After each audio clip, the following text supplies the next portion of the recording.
Albert Einstein once said, everybody's a genius, but if you judge a fish by its ability to climb a tree, it will live its whole life believing that it is stupid. Ladies and gentlemen of the jury, today on trial we have modern day schooling. Glad you could come. Not only does he make fish climb trees, but also makes them climb down and do a 10-mile run. Tell me, school, are you proud of the things you've done? Turning millions of people into robots, do you find that fun? Do you realize how many kids relate to that fish?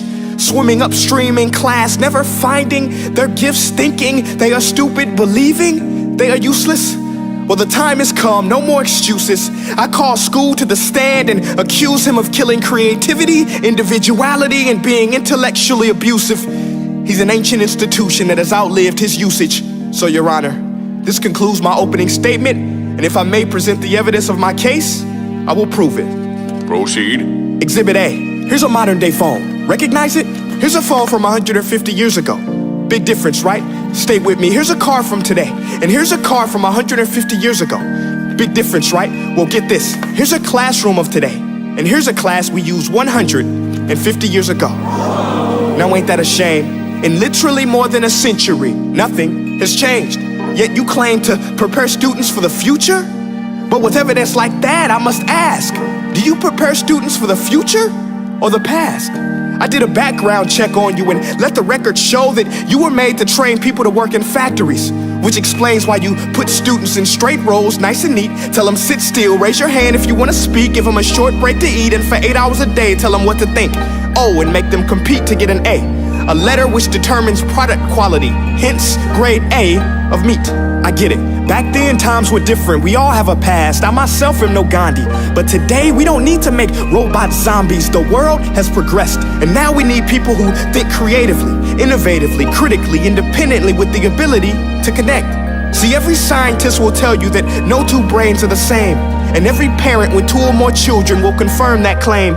So please explain why you treat students like cookie cutter frames or snapback hats, giving them this one-size-fits-all crap. Watch your language. Sorry, Your Honor, but if a doctor prescribed the exact same medicine to all of his patients, the results will be tragic. So many people would get sick, yet when it comes to school, this is exactly what happens, this educational malpractice, where one teacher stands in front of 20 kids, each one having different strengths, different needs, different gifts, different dreams, and you teach the same thing the same way?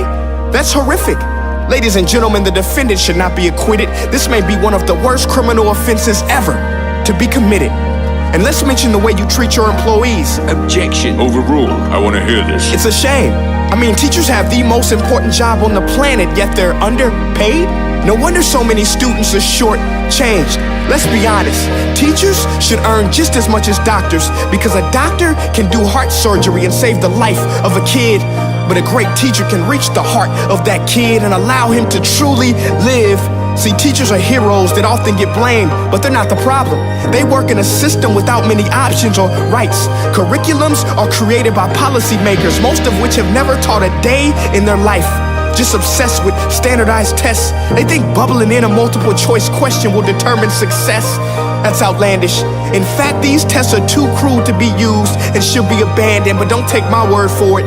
Take Frederick J. Kelly, the man who invented standardized testing, who said, and I quote, "These tests are too crude to be used and should be abandoned." Ladies and gentlemen of the jury, if we continue down this road, the results will be lethal. I don't have much faith in school, but I do have faith in people. And if we can customize healthcare, cars, and Facebook pages, then it is our duty to do the same for education, to upgrade it, change it, do away with school spirit, because that's useless.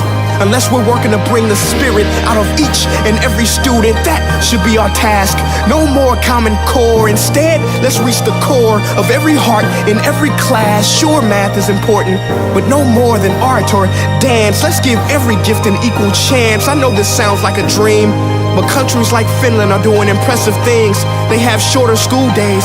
Teachers make a decent wage. Homework is non-existent, and they focus on collaboration instead of competition. But here's the kicker, boys and girls.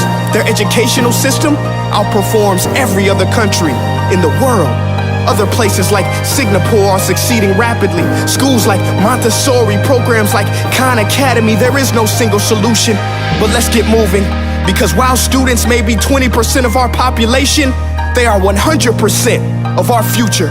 So let's attend to their dreams, and there's no telling what we can achieve. This is a world in which I believe, a world where fish are no longer forced to climb trees. I'll rest my case.